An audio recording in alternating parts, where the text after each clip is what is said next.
Ces derniers mois, la lutte contre les stupéfiants s'illustrait par des opérations répression. Comme ici, en octobre dernier, square Lafayette au Mans. Ce vendredi matin, le préfet était cette fois à l'université auprès des étudiants et des professionnels de santé pour un volet prévention.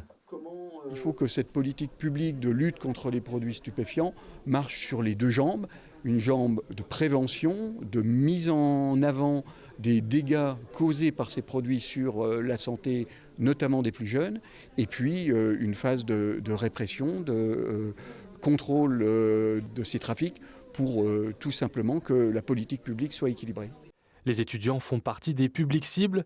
On estime que 25% d'entre eux consomment des drogues régulièrement. Une consommation souvent liée à une souffrance psychologique ou au stress des études.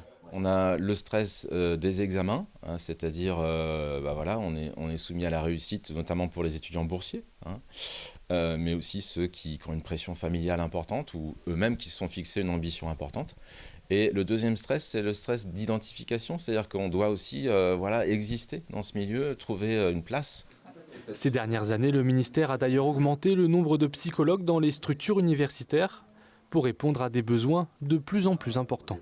Si on se remet il y a 5-6 ans, on avait une seule psychologue qui était sur moins d'un temps plein pour Le Mans et Laval.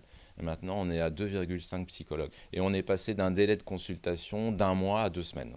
Depuis le confinement, les consultations ont explosé. Sur les 2500 étudiants passés par le centre l'année dernière, 450 sont venus pour une aide psychologique, 3 fois plus qu'en 2019.